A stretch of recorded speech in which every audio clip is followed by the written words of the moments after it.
Hi there, welcome to the Tent News, where the truth comes to light and the stories everyone is talking about abroad is straight to you. From shocking confessions and viral social media moments to real life mysteries and trending drama, this is the place where we uncover it all. Now, please watch this video first, and I will be back with the rest of my commentary. Mhla kufika abantu ekhaya bezobulala abazali bami. Shuthi I was cause into eyenzeka kudala le, I think mhlambe ngangila ko 4-5 cause ngangisayingane, and then ubhuti wami owayemdala kunami wayela ko 8-9. So ekhaya ke kwakudayiswa utshwala, sasinesitolo kuphinde kube sama-fried. So usually ekhaya kwakuvalwa late yabo, kwakuya ngama-customer ukuthi maningi, uma maningi mhlawumbe kwakuvalwa ngabo 11-12, and then mhlawumbe abantu bebancane kwakuvalwa ngabo 9. Okay, fine. So kwakuhlala mina, ubhuti wami, uma nobaba.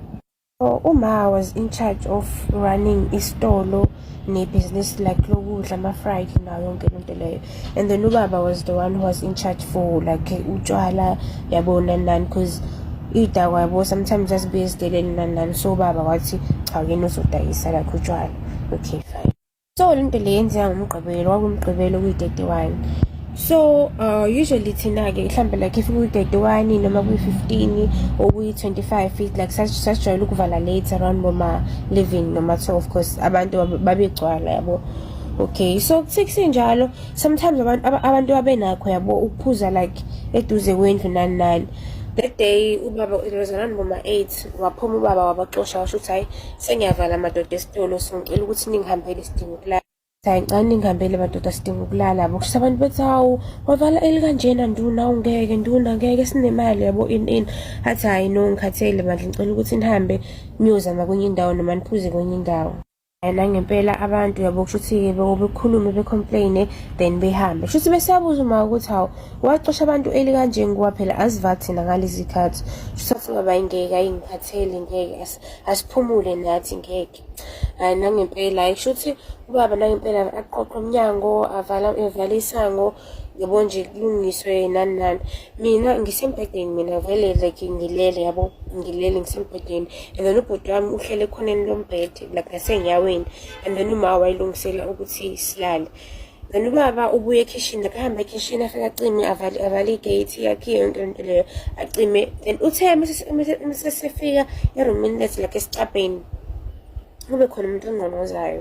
Angqongqozela umuntu yabo, ubaba like angayi kuyovula isicabha, athi hayi sesivalile ndoda, sesivalile.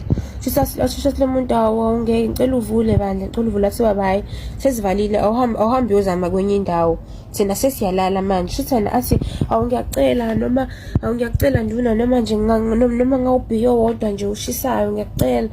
Sengamane ngikhokhe idabuli-ke, ngiyacela. Shusho ubaba hayi ndoda hayi khohlwa sivalile nje yabo, sivalile. Hayi nangempela kusho ukuthi sekusenjalo aphinde futhi umuntu angqongqoze. Hayi kutholakala kancane bese uphinde futhi umuntu angqongqoze. Kusho ukuthi ubaba hayi bo ngithe zivalile nje, then kusenjalo kukhulume khona omunye ubhuti yabo wayejwayele ukuza vele ezothenga ekhaya. Sasimazi nje nobaba futhi naye wayemjwayele because babenakho ukuhlala ndawonye bephuze nani, and babenakho ukupeleta futhi ekhaya because babejwayelene benobaba.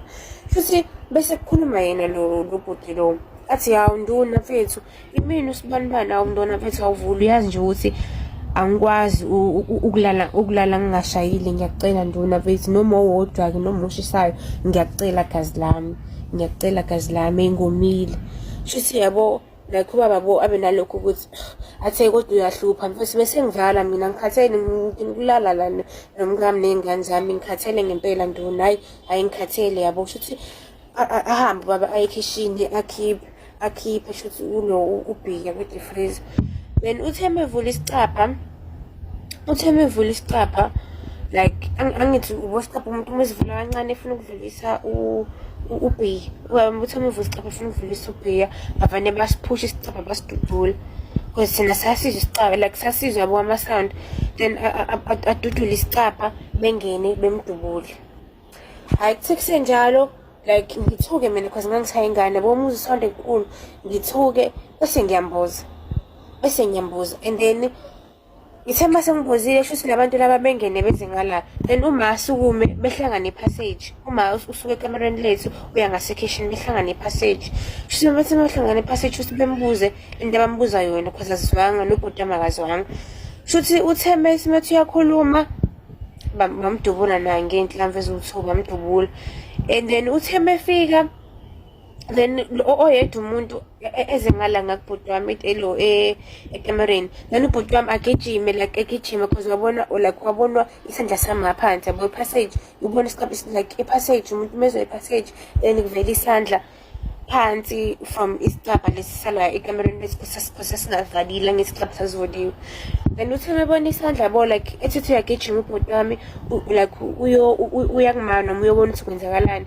shuthi lo bhuti lo oza ngala uzo-check ukuthi khona abalandini abanamdubulo onyaweni, and then mina ngisembhedeni ngilele, and then uThemba ebuza lo munye ukuthi hayibo ndoda khona uba futhi omunye olapho, shuthi athi lo hayi athi shuthi ambule kanje ingubo, methi uyangibula ingubo vele like ngangicimezile, abona uma usabuya ingane ngangicimezile ngigoqile, athi hayi ilele lentwana intwana encane le ilele asambe indoda, then baphuma bahamba.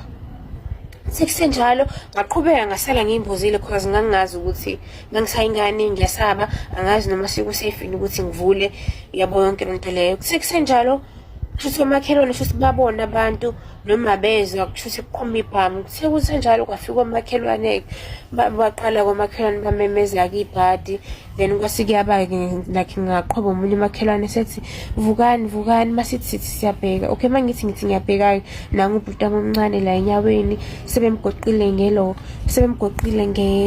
ngeskipa onyaweni, and then ngiyabona lakho uma la phansi ulele phansi nobaba lapha ekitchen, shuthi umakhelwane ungiqukulile yabo ungiqukulile ungilalisela kuyena uphuma nami siya kwakhe, sahamba-ke saya kwakhe yabo, shuthi ngilokhu ngibuza ukuthi uphuma athi hayi ukhona bayeza, kwaba nje lokho-ke iqiniso nje nami ukuthi kwenzakalani ngize ngatshela ubhuti wami esemdala esengixoxela ukuthi sengibuza ukuthi uyazi nokuthi kwenzakalani ngosuku uma ashona ngalo. Sizama ukubheka ababulali bakhe like abantu abenza lento le abazange sibathole.